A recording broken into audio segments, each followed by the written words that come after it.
கோவை மாவட்ட ஆட்சியர் அலுவலகத்தில் திங்கட்கிழமையன்று ஒரு கூலி தொழிலாளி தரையில் படுத்து உருண்டு போராட்டம் நடத்தியதால் பரபரப்பு ஏற்பட்டது. குனியமுத்தூர் பகுதியைச் சேர்ந்த மாணிக்கம் என்ற கட்டிட கூலி தொழிலாளி தனக்கு சேர வேண்டிய 52,000 கூலி பாக்கி தொடர்பாக முதலமைச்சரின் தனிப்பிரிவிற்கு மனு அளிக்க வந்திருந்தார். மாணிக்கம் அளித்த மனுவின் விவரம்: கோவை மாணிக்கம்பாளையம் பகுதியைச் சேர்ந்த ராம்குமார் என்பவரின் வீட்டை புதுப்பிக்கும் பணிக்காக 57,000 ஒப்பந்தம் செய்யப்பட்டது. 5,000 முன்பணமாக பெற்றுக்கொண்ட மாணிக்கம் வேலை முடிந்த பிறகு மீதமுள்ள 52,000 தொகையை கேட்டபோது வீட்டு உரிமையாளர் ராம்குமார் கொடுக்க மறுத்து ஏமாற்றிவிட்டதாக குற்றம் சாட்டினார். இது தொடர்பாக மாவட்ட ஆட்சியர் மற்றும் மாவட்ட காவல் கண்காணிப்பாளரிடம் மனு அளித்தும் எந்த நடவடிக்கையும் எடுக்கப்படவில்லை என மாணிக்கம் தெரிவித்தார். இதனால் ஆத்திரமடைந்த அவர் முதலமைச்சரின் தனிப்பிரிவிற்கு மனு அளிக்க வந்தபோது ஆட்சியர் அலுவலக வளாகத்தில் திடீரென தரையில் படுத்து உருண்டு போராட்டத்தில் ஈடுபட்டார். இதனால் அங்கு குழப்பம் ஏற்பட்டது. தகவல் அறிந்த போலீசார் சம்பவ இடத்திற்கு விரைந்து வந்து மாணிக்கத்தை சமாதானப்படுத்தி அழைத்து சென்றனர். மேலும் அவரது புகாரின் பேரில் விசாரணை நடத்தப்படும் என உறுதியளித்தனர். மாணிக்கம் தனது மனுவில், எனது குடும்பத்தின் வாழ்வாதாரத்திற்காக நான் கடினமாக உழைத்தேன். ஆனால் எனக்கு சேர வேண்டிய கூலியை பெற முடியவில்லை. இந்த விவகாரத்தில் தலையிட்டு எனக்கு நீதி கிடைக்க உதவுமாறு முதலமைச்சரை கேட்டுக்கொள்கிறேன் என்று குறிப்பிட்டுள்ளார்.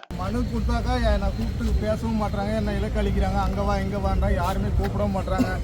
இல்லாத பையன் கூலி வேலை செஞ்சு என்ன ஏமாத்திட்டு கால் ஓட்டி மருந்து குடிக்காத ஒன்று கஷ்டத்தில் இருக்கிறேன். எல்லாரும் யாருமே ஹெல்ப் பண்ண மாட்டாங்க. என்ன சார் பண்ணிட்டோம், என்னால ஒன்றுமே முடியல. வந்து கொடுத்து என்ன யாருமே தரிக்க மாட்டேன். வேலை செஞ்சு சம்பளம் வரல சார். அதனால நான் கொடுத்துனே இருக்கிறேன். யாருமே எனக்கு கூட கேட்க மாட்டேன். மாணிக்கம்பாளையம் சார், அன்னூர் மாணிக்கம்பாளையம். மாணிக்கம் சார், நான் மயில்கல்ல இருக்கிறேன் சார். அங்கேருந்து போனால் குனியமுத்தூருக்கு அனுப்புனாங்க. அங்கே விசாரணையில் எனக்கு அந்த ஸ்டேஷனுக்கு போய் இந்த ஸ்டேஷனுக்கு போனாங்க. என்னால் முடியாது. நான் எஸ்பி சார்கிட்டே வந்து 2 மனு கொடுத்தேன் சார். நீ போய் கேளுன்னு சொல்கிறாங்க சார். நான் என்ன சார் பண்ணுறேன், என்னால் வழியே எனக்கு தெரியல. கட்டட வேலை சார், 52,000 கொடுக்கணும் சார்.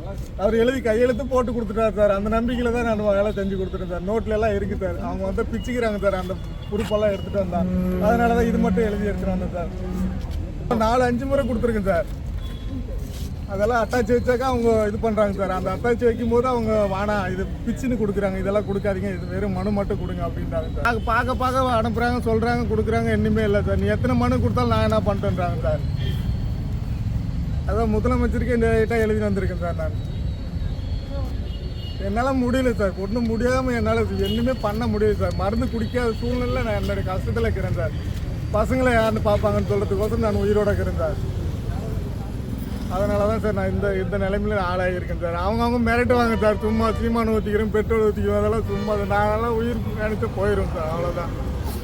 அதனால தான் இது லாஸ்ட் மனுவை எழுதினு வந்து கொடுத்துருக்கேன் சார். நான் லாஸ்ட்டாக என்னுடைய சூழ்நிலை இதுதான் சார். நீதிமன்றத்துக்கு போன்றாங்க. என்னால் அவ்வளோ வசதி இல்லை சார். ஏதாவது ஒரு உதவி பண்ணுங்கன்ட்டு நான் வந்திருக்கேன் சார். அவ்வளோதான் சார்.